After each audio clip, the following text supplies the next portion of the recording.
Hey guys, Jack here. Hope you're all doing well. Today I've got some more PlayerUnknown's Battlegrounds footage for you. This is from last weekend, and this was me playing solo in duos. So I would just kind of queue up by myself, and sometimes I would get a partner, sometimes I wouldn't, but even when I did, I didn't really play with them. So this was quite challenging, but a lot of fun, and I wanted to show you guys some more footage of this game because the last video I did went down really well, and you guys were all quite excited, like, damn, this actually looks really good. So I thought I'd put together a video with some more highlights and kind of let's talk about why I think this game is good and why there's a lot of hype behind it. And fingers crossed, if the development goes as planned, it should be a very successful Battle Royale game that's addictive and it's got a long lifespan. So pretty exciting times really to be a gamer on PC. I don't know if there's any plans to bring this game out on console. Please correct me if I'm wrong if they've already announced that it's coming to console, but at the moment it's only on PC. But really, aside from something like Survival of the Fittest in Ark Survival Evolved, I can't think of any of these Battle Royale style games that are on console at the moment, but I think that this one has a real chance of being successful on PS4, Xbox One, as well as PC, purely because of the engine it's running on, which is the Unreal Engine 4, and there are already a ton of games running on that engine that are on PS4 and Xbox One. It's a very comfortable game engine that can run on consoles quite seamlessly. So fingers crossed for the console guys, because this is really something special if you ask me. I'm having a lot of fun with it, and it's kind of my go-to game at the moment when I'm not working or if I'm bored and got nothing to do. It's just very addictive. You just jump in, you win, you don't win, you get killed early on, you get killed halfway through, and you just want to go back in straight away and just play. Now this situation here, this round was very cool. And obviously you can see it's raining, so there are different weather effects in the game at the moment, and it changes the atmosphere a little bit. But I've managed to get a couple kills already. I'm holed up in this kind of shop, and you can hear the footsteps. That guy was bound to notice me, so I had to drop him, but he's got his partner over there. And remember, I'm playing on my own now, so I don't really have anyone backing me up. But I think those two were kind of going around looting, and I'm sneaking around here just trying to back out. Now that guy over the road knows my position. Finish off his teammate. In duos there is kind of a knockdown mechanic, so if you're killed, or let's say all your health disappears, you go into a down state like you saw that guy was, and you have the opportunity there to be revived by your teammate. And of course if you're revived you can get back up, heal up again, kind of get another chance. But when you're in that down state you can be shot again and again, like I just did, and I killed that guy outright.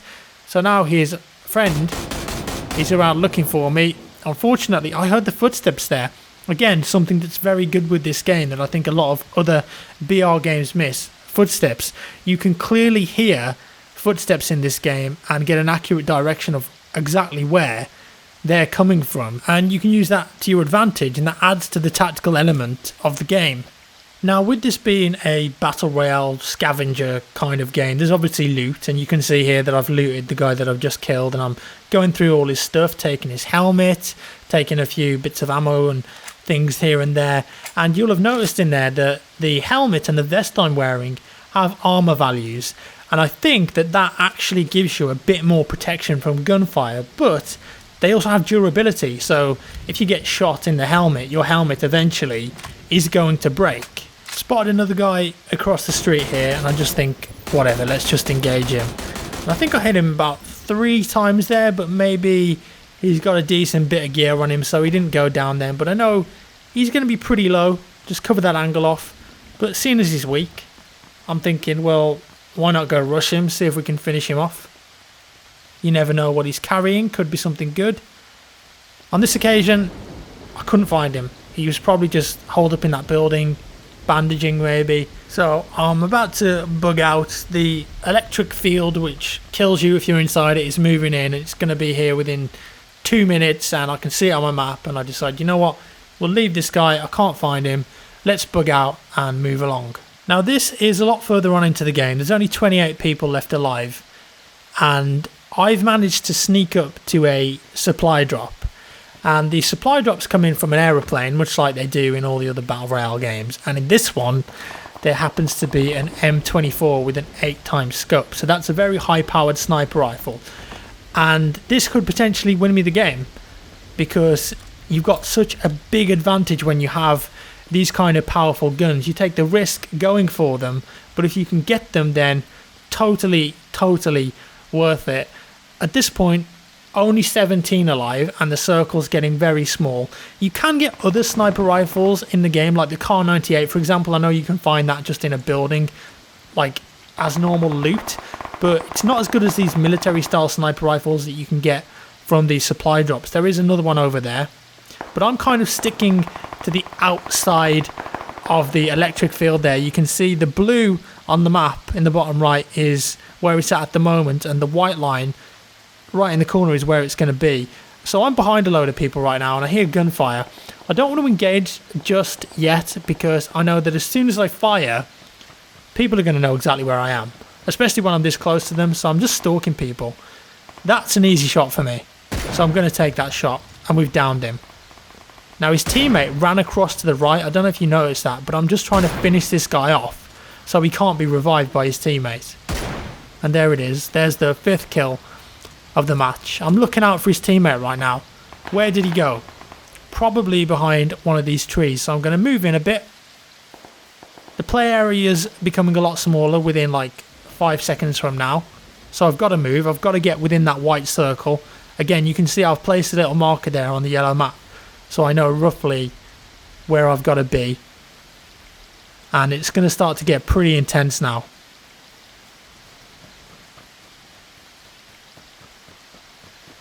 I spot a guy next to a jeep. I'm going to take that shot. He's not moving. He's looting. He's down. Finish him off. Well, let's try to. And his teammate is on top of the hill, right at the brow of the hill. That just missed him. I slowed that down. That one hit him. I'm in the force field now, so I'm losing health rapidly. It isn't looking good. I attempt here to go for a quick bandage or first aid. Very unlikely that that's going to help me. And unfortunately, we died. The force field killed us there. But not bad for a solo game in duos. Very fun. If I was a bit more careful with my sniper rifle shots and hadn't been so trigger happy, then I definitely could have won that one. But like I said, you lose them, you go straight back in. And here is another really fun highlight that I wanted to show you guys, because there's just something about this game when the odds are against you and you manage to pull off a couple of kills against a team of players that have better weapons than you, and you're outgunned, but if you play your cards right, you can get the victory. My car's been turned on its side. It isn't looking good. I've only got a pistol, and they were shooting at me with automatic rifles there. I'm going to have to get out. I'm going to have to take these guys on.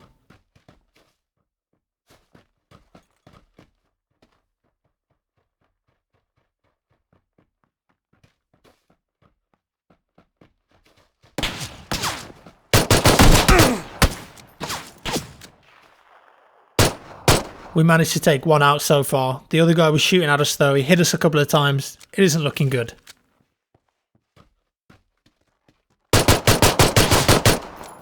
But somehow I managed to pull it off. And I was using the peripheral vision there from third person. I was using sound, and I was using the fact that I had a very close range pistol and he had a medium range AK-47. And I took that and I ran with it and I used it to my advantage there, and we managed to pull it off and get a load of loot. And I think it's those kind of heart-pounding moments that make this game so special. It's got the super hardcore tactical realism DNA that Arma has. The movement feels a bit clunky, but not so much so that it's annoying. The guns have recoil on them. You can't hold down the trigger. You really have to place your shots and think about where the next ones are going to go. But at the same time, it's actually on an engine that works, that performs well, that looks good, and the vehicles don't suck. It's just got this nice blend of fun, tactics, and intense gameplay. And I can't wait personally until the game is finished and released and it's got all the polish and all the bugs have been fixed, because I think it's just going to be very, very good, and I'm going to be playing it a lot. And I haven't even mentioned the weapon modification. It's quite simplistic, but you can pick up mods for your weapons. You can find them throughout the game world, like a foregrip, an ACOG scope, a red dot sight, an 8x scope, and that allows you to change the characteristics of your guns on the fly. Do you want a Kar 98 with a red dot sight on it and be that kind of medium close range guy with a really powerful rifle, or if you happen to find an 8x scope, you can then turn that Kar 98 into a sniper rifle. And you can pick up suppressors as well, and the suppressors really affect how loud the guns are. And if you can find, for example, a Kar 98 and stick a suppressor on it and an 8x scope, you've managed to retrofit a very, very powerful sniper rifle there that's going to be hard for people to pinpoint exactly where you are when you shoot at them. Of course, for me, in my opinion, it's not perfect, and I'd love to see a first-person only mode as well, because in the current vanilla build of the game, you can switch between third and first-person, and first-person gameplay in games like this makes it even more intense. Obviously, with third-person, you can do this kind of H1Z1 style peeking around corners and get a massive advantage on anyone that's rushing you. But if you're playing in first-person only, you've really got to think about even more about your positioning. And if I peek, I've literally got to expose my body here, expose my head to look around this corner. There could be someone there. There could be a sniper behind a tree 300 meters away looking at me, ready to take my head off. That's what makes first person mode more intense, and I'm really looking forward to if they do that in the game. So I've been pretty positive so far about the game, and I've probably only played it for about 10 hours. So what does it need? Like, when this game is final and released on Steam, what does it need for players to keep coming back again and again and again to it?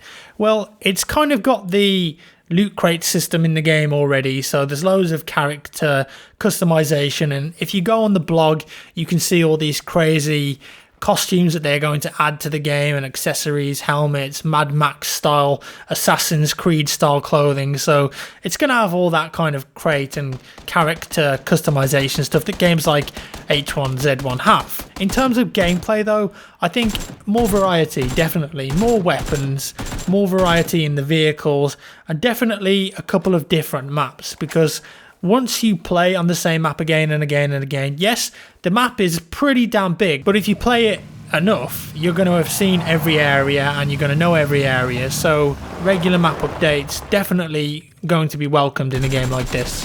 I think the game needs a vault button as well, or a vault animation, because there's some low walls that you can't jump over, but really I think you should be able to vault over them. And of course, performance. I want the devs to put an emphasis on optimizing the game. It does run pretty good for me, but then again, I have a Titan X and I'm playing at 1080p, and there are some areas like the town areas where there's a load of buildings and the FPS can tank quite a lot there, so I'd like them to kind of fix that stuff up, because you need good FPS when you're in gunfights. And there's a few bugs like this here. For example, I get out the car and I'm flying and somehow I got a kill. I would be so pissed if I was that guy. And once you get in that situation, you're stuck there. Unfortunately, you just have to kill yourself or wait to be killed. But, you know, it's a solid foundation. This is an excellent start. As far as I know, the game has only been in development for like 9 months. And already they're at a state now where there's a load of Twitch streamers and YouTubers and just people playing the game who have bought it on early access. And they're absolutely loving this game. It's just got that something. I can't quite explain it, but it's got that something that makes it addictive. It's a good shooter, and you really give a damn about your character, even though you know that you can just die and load into a game again. When you get down to the last few players in a match and you really want to win it, and you get into a gunfight, whether that's a solo gunfight or a duo, 2v2, 2v1, whatever it is, your heart's pounding. You want to win. You want to be the team or the player that comes out on top. And when you die, it sucks. It really sucks. But you know you can just go in again and give it another shot. Because at the end of the day, you want to be the guy at the top of that leaderboard. I think that's really what it comes down to. So that's all for today, guys. I hope you enjoyed this new look at PlayerUnknown's Battlegrounds. Let me know your thoughts down in the comments below. If you enjoyed the video, give me a thumbs up. If you didn't, a thumbs down, and I'll see you in the next one. 'Cause it feels like I am just too close to love you. There's nothing I can really say. I can't lie no more, I can't hide no more. Got to be true to myself, and it feels like